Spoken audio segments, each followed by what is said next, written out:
দুনিয়া ও ধন সম্পদের ব্যাপারে আমাদের সবসময় সচেতন থাকতে হবে। দুনিয়া বা ধন সম্পদ উপার্জন করতে গিয়ে যেন আমাদের আখেরাত নষ্ট না হয়, আমাদের ঈমান নষ্ট না হয়, আল্লাহ যেন আমাদের প্রতি অসন্তুষ্ট না হন, সে ব্যাপারে সর্বোচ্চ সতর্কতা আমাদের অবলম্বন করতে হবে। কারণ আল্লাহ তাআলা আমাদেরকে ঈমানের পরীক্ষার জন্য পৃথিবীতে পাঠিয়েছেন, ধন সম্পদ উপার্জনের জন্য নয়, বা ধন সম্পদের প্রতিযোগিতা করার জন্যও নয়। রাসূলুল্লাহ সাল্লাল্লাহু আলাইহি ওয়াসাল্লাম তার উম্মতের ব্যাপারে গরিব হয়ে যাওয়া, দরিদ্র হয়ে যাওয়া, ধন সম্পদের ঘাটতির আশঙ্কা করেন নাই। বিভিন্ন হাদিসে তিনি বলেছেন যে আমি তোমাদের ব্যাপারে ধন সম্পদের ঘাটতির আশঙ্কা করছি না। তোমরা অভাব অনটনে মারা যাবে, অভাব অনটন তোমাদেরকে গ্রাস করে নিবে, এমন ব্যাপার ঘটবে না। বরং আমি আশঙ্কা করছি যে তোমাদের উপরে প্রচুর ধন সম্পদ আসবে, আর তোমরা সেই ধন সম্পদে প্রতিযোগিতা করে ধন সম্পদ অর্জন করতে গিয়ে তোমরা তোমাদের আখেরাতকে ধ্বংস করে ফেলবে। আসুন এ বিষয়ে রাসূলুল্লাহ সাল্লাল্লাহু আলাইহি ওয়াসাল্লামের কিছু হাদিসের মাধ্যমে আমরা বাস্তবতা জানি। এক হাদিসে এসেছে, বুখারী শরীফের বর্ণনা, বুখারীর ৬,৪২৫ নম্বর হাদিসে এসেছে, রাসূলুল্লাহ সাল্লাল্লাহু আলাইহি ওয়াসাল্লাম একবার আবু উবাইদা ইবনুল জাররাহকে জিজিয়া আদায় করার উদ্দেশ্যে বাহরাইনে প্রেরণ করেছিলেন। রাসূলুল্লাহ সাল্লাল্লাহু আলাইহি ওয়াসাল্লাম বাহরাইনের অধিবাসীদের সঙ্গে সন্ধি করেছিলেন এবং তাদের জন্য আলা ইবনে হাজরমি রাদিয়াল্লাহু তাআলা আনহুকে আমির নিযুক্ত করেছিলেন। আবু উবাইদা রাদিয়াল্লাহু তাআলা আনহু বাহরাইন হতে ধন সম্পদ নিয়ে আসেন। আনসারগণ তার আগমনের সংবাদ শুনলেন এবং ফজরের সালাতে রাসূলুল্লাহ সাল্লাল্লাহু আলাইহি ওয়াসাল্লামের সঙ্গে শরীক হলেন। সালাত শেষ হলে তারা তার সামনে এলেন। তখন তিনি তাদের দেখে হেসে দিলেন এবং বললেন, আমি মনে করি তোমরা আবু উবাইদার আগমনের সংবাদ শুনেছ এবং তিনি যে মাল নিয়ে এসেছে তাও তোমরা শুনেছ। তারা বললেন, হে আল্লাহর রাসূল, হ্যাঁ। তিনি বললেন, তোমরা সুসংবাদ গ্রহণ করো এবং তোমরা আশা পোষণ করো যা তোমাদের খুশি করবে। তবে আল্লাহর কসম, আমি তোমাদের জন্য দারিদ্র্যের ভয় করছি না, বরং ভয় করছি যে তোমাদের উপরে দুনিয়া প্রশস্ত করে দেয়া হবে, তোমাদের পূর্ববর্তী উম্মতের উপরে যেমন দুনিয়া প্রশস্ত করে দেয়া হয়েছিল, আর তোমরা তা পাওয়ার জন্য প্রতিযোগিতা করবে যেমন তারা তা পাওয়ার জন্য প্রতিযোগিতা করেছিল, আর তা তোমাদেরকে আখিরাত বিমুখ করে দিবে যেমন তাদেরকে আখিরাত বিমুখ করেছিল। এই বর্ণনা থেকে আমরা স্পষ্ট বুঝতে পারলাম যে আমরা যে ধন সম্পদের ভয়ে আছি, দারিদ্র্যের ভয়ে আছি, আসলে দারিদ্র্যের ভয় আমাদের করার কোনো কারণ নেই। আল্লাহ তাআলা রিজিকের ব্যাপারে তার কোরআনেও আমাদেরকে ওয়াদা করেছেন যে তিনি রিজিক পৌঁছাবেন। রসুলও বলেছেন যে আমি তোমাদের দরিদ্র হয়ে যাওয়ার আশঙ্কা করছি না, বরং তোমরা অবাধ্য হয়ে ধন সম্পদ উপার্জনের জন্য অস্থির হয়ে প্রতিযোগিতা শুরু করবে, আর পরস্পরে দ্বন্দ্ব হয়ে তোমরা নিজেরাই ধ্বংস হয়ে যাবে। আসুন আরো একটি হাদিসে রাসূলুল্লাহ সাল্লাল্লাহু আলাইহি ওয়াসাল্লাম এ বিষয়ে কি বলেছেন সেটা দেখছি।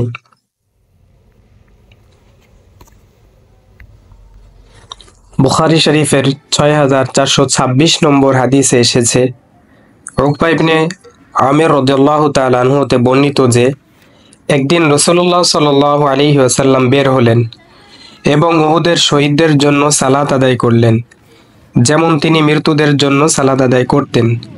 তারপর মিম্বরে এসে বললেন, আমি তোমাদের অগ্রবর্তী, আমি তোমাদের সাক্ষী হব, আল্লাহর কসম, নিশ্চয় আমি এখন আমার হাউসকে দেখতে পাচ্ছি। আমাকে তো দুনিয়ার ধনাগারের চাবিসমূহ অথবা দুনিয়ার চাবিসমূহ দেয়া হয়েছে। আল্লাহর কসম, আমি তোমাদের ব্যাপারে এ আশঙ্কা করছি না যে তোমরা আমার পরে শিরকে লিপ্ত হবে, তবে আমি আশঙ্কা করছি যে তোমরা দুনিয়ার সম্পদ লাভের জন্য পরস্পর প্রতিযোগিতায় লিপ্ত হবে। দেখুন, এই হাদিসে রাসূলুল্লাহ সাল্লাল্লাহু আলাইহি ওয়াসাল্লাম শিরকের চেয়েও বেশি আশঙ্কা করেছেন ধন সম্পদের মোহে মানুষের মোহগ্রস্ত হওয়ার ব্যাপারে। তার অর্থ হচ্ছে, সরাসরি হয়তো অনেকে শিরিক করার ব্যাপারে কঠোরতা অবলম্বন করবে বা সচেতনতা অবলম্বন করবে, কিন্তু শয়তান তাদেরকে এমনভাবে শিরিক করাবে যা তারা বুঝতেও পারবে না। ধন সম্পদের মোহে তাদেরকে এমনভাবে অস্থির করে দিবে, মোহগ্রস্ত করে দিবে যে তারা কিভাবে শিরিক করে ফেলছে, নিজের অজান্তেই শিরিক করে ফেলছে, তারা সেটা বুঝতেও পারবে না। আরো একটি হাদিসে এসেছে, বুখারী শরীফের 6427 নম্বর হাদিস, আবু সাঈদ খুদরি রাদিয়াল্লাহু তাআলা আনহু হতে বর্ণিত। তিনি বলেন, রাসূলুল্লাহ সাল্লাল্লাহু আলাইহি ওয়াসাল্লাম বলেছেন, আমি তোমাদের জন্য এ ব্যাপারেই সর্বাধিক আশঙ্কা করছি যে আল্লাহ তোমাদের জন্য জমিনের বারাকাত সমূহ প্রকাশ করে দিবেন। জিজ্ঞেস করা হলো, জমিনের বারাকাত সমূহ কি? তিনি বললেন, দুনিয়ার চাকচিক্য। তখন এক ব্যক্তি তার কাছে বললেন, কল্যাণ কি অকল্যাণ নিয়ে আসতে পারে? তখন নবী সাল্লাল্লাহু আলাইহি ওয়াসাল্লাম কিছুক্ষণ নীরব থাকলেন, যাতে আমরা ধারণা করলাম যে তার উপরে ওহী নাজিল হচ্ছে। এরপর তিনি তার কপাল থেকে ঘাম মুছে জিজ্ঞেস করলেন, প্রশ্নকারী কোথায়? সে বলল, আমি। আবু সাঈদ রাদিয়াল্লাহু তাআলা আনহু বলেন, যখন এটি প্রকাশ পেল তখন আমরা প্রশ্নকারীর প্রশংসা করলাম। রাসূলুল্লাহ সাল্লাল্লাহু আলাইহি ওয়াসাল্লাম বললেন, কল্যাণ কেবল কল্যাণই বয়ে আনে। নিশ্চয় এই ধন দৌলত সবুজ সুমিষ্ট। অবশ্য বসন্ত যে সবজি উৎপাদন করে তা বক্ষণকারী পশুকে মৃত্যুর মুখে ঠেলে দেয় অথবা মৃত্যুর নিকটবর্তী করে দেয়। তবে যে প্রাণী পেট ভরে খেয়ে সূর্যের দিকে তাকিয়ে জাবর কাটে, মলমূত্র ত্যাগ করে এবং আবার খায়, তার অবস্থা ভিন্ন হয়, সে বেঁচে যায়। এ পৃথিবীর ধন দৌলত তেমনই সুমিষ্ট। যে ব্যক্তি তা সৎভাবে গ্রহণ করবে এবং সৎভাবে ব্যয় করবে তা তার খুবই উপকারী হবে। আর যে তা অন্যায়ভাবে গ্রহণ করবে সে ওই ব্যক্তির মতো যে খেতে থাকে কিন্তু পরিতৃপ্ত হয় না। এই হাদিসে আমরা বুঝতে পারলাম, দুনিয়ায় ধন সম্পদের অভাব নাই, আল্লাহ তাআলার নিয়ামতের অভাব নাই, কিন্তু সেই নিয়ামত আমাদের হালালভাবে গ্রহণ করতে হবে, হালাল উপায় উপার্জন করতে হবে। নিয়ামত বা ধন সম্পদ পেলেই যেভাবে ইচ্ছা সেভাবে সেটা ভক্ষণ করা যাবে না। আসুন আরো একটি হাদিসে আমরা এই বাস্তবতা দেখি। বুখারী শরীফের 6428 নম্বর হাদিসে ইমরান ইবনে হুসাইন রাদিয়াল্লাহু তাআলা আনহু হতে বর্ণিত যে নবী করিম সাল্লাল্লাহু আলাইহি ওয়াসাল্লাম বলেছেন, তোমাদের মধ্যে আমার যুগের লোকেরাই সর্বোত্তম, তারপর এর পরবর্তী যুগের লোকেরা, তারপর এর পরবর্তী যুগের লোকেরা। ইমরান রাদিয়াল্লাহু তাআলা আনহু বর্ণনা করেন, নবী সাল্লাল্লাহু আলাইহি ওয়াসাল্লাম এই কথাটি দুবার কি তিনবার বললেন, তবে সেটা আমার স্মরণ নেই। তারপর এমন লোকেরা আসবে যে তারা সাক্ষ্য দিবে অথচ তাদের কাছে সাক্ষ্য চাওয়া হবে না, তারা খেয়ানতকারী হবে, তাদের নিকট আমানত রাখা হবে না, তারা মানত করে তা পূরণ করবে না, তারা দেখতে মোটা তাজা হবে।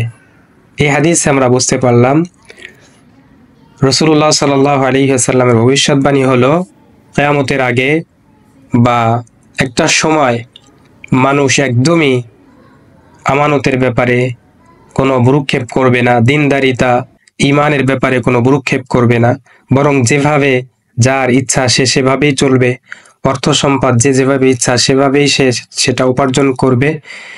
এখানে শাব্দিক অর্থেই রাসূল বলেছেন যে তারা দেখতে মোটা তাজা হবে।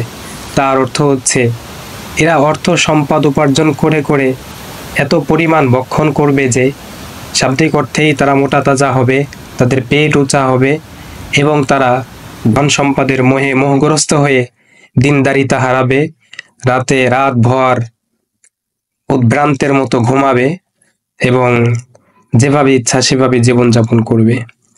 রাসূলুল্লাহ সাল্লাল্লাহু আলাইহি ওয়াসাল্লামের এই সকল হাদিসের বিষয়ে সচেতনতা অবলম্বন করে এই সকল হাদিস থেকে শিক্ষা নিয়ে আমাদের সেভাবে জীবনযাপন করতে হবে, যেভাবে আল্লাহ চান, যেভাবে রাসূল আমাদেরকে শিখিয়ে গেছেন। বলেও ধন সম্পদ বা দারিদ্র্যের চিন্তা মাথায় আনা যাবে না।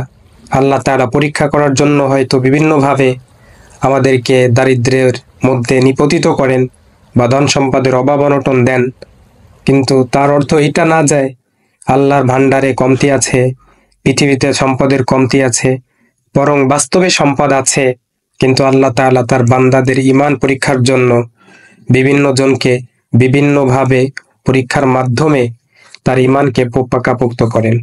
আল্লাহ তাআলা আমাদের ঈমানকে মজবুত করার তৌফিক দান করুন।